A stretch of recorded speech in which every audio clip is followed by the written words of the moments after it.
Okay. ಇವತ್ತು ನಾನು Tata surplus ಆದಮೇಲೆ ನೆಕ್ಸ್ಟ್ ಯಾವುದು ಔಷಧಿ ನಾನು ಹೊಡಿತಾ ಇದ್ದೀನಿ ಅಂತ ನಿಮಗೊಂದು ವಿಡಿಯೋ ಮಾಡಿಬಿಟ್ಟು ಇದರಲ್ಲಿ ಪ್ರತಿಯೊಂದನ್ನು ನಾನು ಎಕ್ಸ್ಪ್ಲೇನ್ ಮಾಡ್ತಾಯಿದ್ದೀನಿ, ಯಾವ್ಯಾವ ಕಾರಣಕ್ಕೆ ಯಾವುದ್ಯಾವುದನ್ನು ಯೂಸ್ ಮಾಡ್ತಿದ್ದೀನಿ ಅಂತಂದು. ಸೊ ಫಸ್ಟ್ ಒನ್ ಬಂದುಬಿಟ್ಟು ನಿಮಗೆ BASF ಕಂಪ್ನಿದು ಮೆರಿವೋನ್ ಅಂತಂದು.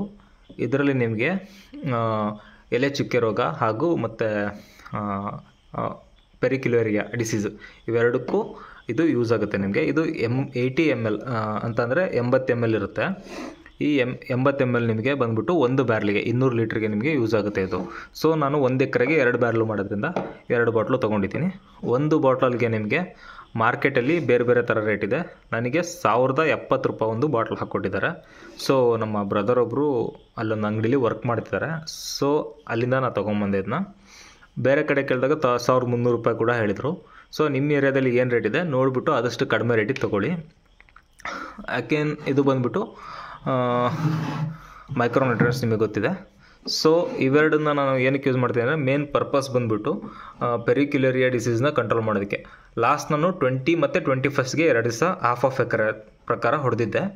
ಸೊ ಇದನ್ನು ನಾನು ಭಾನುವಾರ ಅಥವಾ ಶನಿವಾರ ವಿತಿನ್ 10 ಡೇಸ್ ಗ್ಯಾಪಲ್ಲೇ ಅಗೇನ್ ಈ ಸ್ಪ್ರೇನ ಕೊಡ್ತಿದ್ದೀನಿ. ಯಾಕಂತಂದರೆ ಪೆರಿಕ್ಯುಲೇರಿಯಾ ಬಂದ್ಬಿಟ್ಟು ಏನಂದರೆ ಅದು ತುಂಬ ಕ್ವಿಕ್ಕಾಗಿ ಸ್ಪ್ರೆಡ್ ಆಗುತ್ತೆ.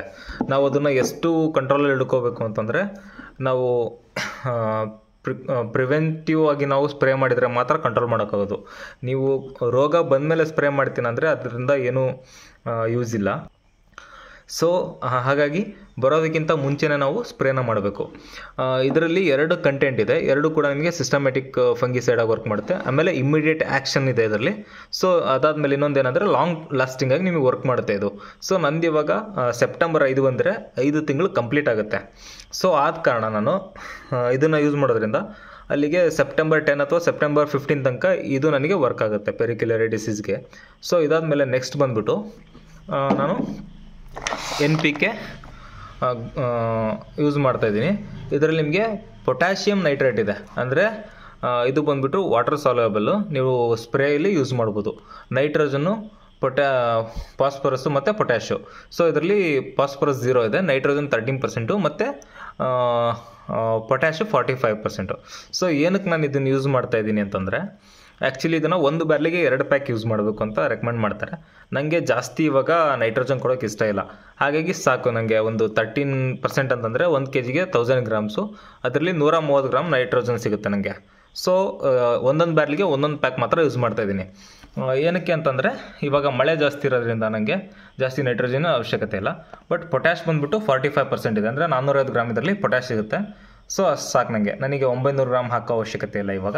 ಸೊ ನಾನು ಜಾಸ್ತಿ ಈಲ್ಡ್ಗೋಸ್ಕರ ಇದು ಮಾಡ್ತಾಯಿಲ್ಲ, ಜಸ್ಟ್ ಉಳಿದ್ರೆ ಸಾಕು ಇವಾಗ. ಆ್ಯಂಡ್ ಈ ಟೈಮಲ್ಲಿ ಏನಕ್ಕೆ ಯೂಸ್ ಮಾಡ್ತಾಯಿದ್ದೀನಿ ಅಂತಂದರೆ 5 ತಿಂಗಳು ತುಂಬೋದಕ್ಕೆ ಬಂತು. ಸೊ ಇನ್ನೂ 1 ತಿಂಗಳು ಈಲ್ಡ್ ಅಥವಾ ಗ್ರೋತ್ ಏನಾಗುತ್ತೆ ಅದ್ರ ಕಡೆನೂ ಕೂಡ ನಾನು ಗಮನ ಕೊಡಬೇಕು. ಇವಾಗ ಡಿಸೀಸ್ಗಳಿಗೆ ಜಸ್ಟ್ ನಾವು ಈ ಥರ ಸ್ಪ್ರೇಗಳನ್ನು ಕೊಡ್ತೀವಿ, ಜೊತೆಗೆ ನಾವು ಅದಕ್ಕೆ ಆಹಾರ ಏನು ಒದಗಿಸ್ಬೇಕು, ಅದಕ್ಕೆ ಬೇಕಾಗಿರ್ತಕ್ಕಂತಹ ಮೈಕ್ರೋನ್ಯೂಟ್ರಿಯೆಂಟ್ಸ್ಗಳು ಹಾಗೆ ಪ್ರೈಮರಿ ಫರ್ಟಿಲೈಸರ್ಸ್ಗಳು ಇದ್ರ ಕಡೆನೂ ಕೂಡ ನಾವು ಗಮನ ಕೊಡಬೇಕು. ಸೊ ನಾನಿವಾಗ ಯಾವ ಥರ ಯೂಸ್ ಮಾಡ್ತೀನಿ ಅಂದರೆ ಇದೊಂದು ಬ್ಯಾರ್ಲಿಗೆ ಯೂಸ್ ಮಾಡ್ತಾಯಿದ್ದೀನಿ.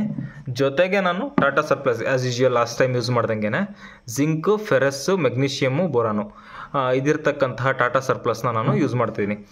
ಯಾವ ಕಾರಣಕ್ಕೆ ಅಂತಂದರೆ ಜಿಂಕ್ ಬಂದ್ಬಿಟ್ಟು ನಮಗೆ ಮರಿಗಳ ಸಂಖ್ಯೆ ಆಗಲಿ ಅಥವಾ ವೆಜಿಟೇಟಿವ್ ಗ್ರೋತ್ ಆಗಲಿ ಚೆನ್ನಾಗಿ ನೋಡ್ಕೊಳುತ್ತೆ. ಮತ್ತು ಫೆರಸ್ ಬಂದುಬಿಟ್ಟು ಗ್ರೀನಿಶ್ ಆಗಿರ್ಕೊಳೋದಕ್ಕೆ ಮತ್ತು ಫೋಟೋಸಿಂಥಸಿಸ್ ಆಗೋದಕ್ಕೆ. ಮೆಗ್ನೀಷಿಯಮ್ ಬಂದ್ಬಿಟ್ಟು ನಮಗೆ ಸಲ್ಫೇಟು ಇದು ಬಂದ್ಬಿಟ್ಟು ನಿಮಗೆ ಏನಾಗುತ್ತೆ ಅಂದರೆ ಕಂಪ್ಲೀಟು ಫೋಟೋಸಿಂಥಸಿಸಲ್ಲಿ ಆಗಲಿ ಕಂಪ್ಲೀಟ್ ಏನೊಂದು ಪ್ಲ್ಯಾಂಟಲ್ಲಿ ಇರುತ್ತಲ್ಲ ಓವರಾಲ್ ಡೆವಲಪ್ಮೆಂಟ್ಗೆ ಯೂಸ್ ಆಗುತ್ತೆ. ಬೋರಾನ್ ಬಂದ್ಬಿಟ್ಟು ನಮಗೆ ಸ್ವಲ್ಪ ಸ್ಟ್ರೆಸ್ ಫ್ರೀ ಅಥವಾ ರೂಟ್ನ ಚೆನ್ನಾಗಿ ಬಿಲ್ಡ್ ಮಾಡೋದಕ್ಕೆ ಯೂಸ್ ಆಗುತ್ತೆ.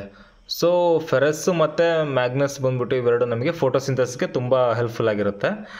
ಇದು ಜಿಂಕ್ ಬಂದ್ಬಿಟ್ಟು ಸೆಲ್ ಡಿವಿಷನ್ ಅಂತ ಕರಿತೀವಿ. ಅಂತ ಅಂದರೆ ನಾವು ಎಲೆಗಳನ್ನು ಮತ್ತು ಬರ್ತಕ್ಕಂಥ ಹೊಸ ಕಂದುಗಳಾಗಲಿ ಮರಿಗಳ ಸಂಖ್ಯೆನಾಗಲಿ ಸ್ವಲ್ಪ ಇದು ಪ್ರಮೋಟ್ ಮಾಡುತ್ತೆ. ಸೊ ಈ ಟೈಮಲ್ಲಿ ಜಾಸ್ತಿ ಬರೋದಿಲ್ಲ, ಎಷ್ಟು ಬರುತ್ತೆ ಅಷ್ಟು ಬರಲಿ. ಸೊ ಇದನ್ನ ಯೂಸ್ ಮಾಡೋದ್ರಿಂದ ನಮಗೆ ಸ್ಟ್ರೆಸ್ ರಿಲೀಫ್ ಕೂಡ ಆಗುತ್ತೆ, ಯಾಕೆಂದರೆ ನಾವು ಇಷ್ಟೊಂದು ಟಾಕ್ಸಿಕ್ ಆಗಿರ್ತಕ್ಕಂತಹ ಕೆಮಿಕಲ್ಗಳನ್ನು ಯೂಸ್ ಮಾಡಿರೋದ್ರಿಂದ.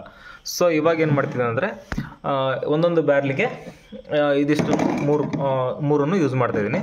ಸೊ ಜೊತೆಗೆ ನಾನು ಇದಕ್ಕೆ ಸ್ಪ್ರೆಡರ್ ಯೂಸ್ ಮಾಡ್ತೀನಿ.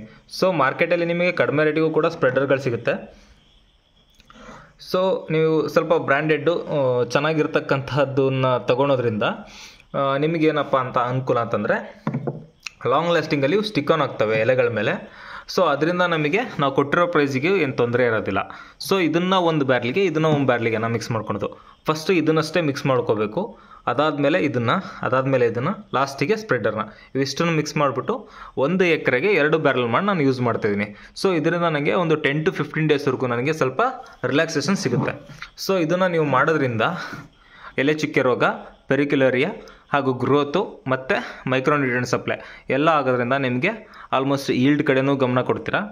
ಜೊತೆಗೆ ನೀವು ಡಿಸೀಸಿಂದನೂ ಫ್ರೀ ಆಗೋದಕ್ಕೆ ಒಂದು ಮುಂದಾಲೋಚನೆಯಿಂದ ನೀವು ಸ್ಪ್ರೇ ಮಾಡೋದ್ರಿಂದ ಬರ್ತಕ್ಕಂತಹ ರೋಗಗಳನ್ನು ನಾವು ಸ್ವಲ್ಪ ನಿಯಂತ್ರಣದಲ್ಲಿ ಇಟ್ಕೋಬೋದು ಅಂತ ಹೇಳ್ತೀನಿ.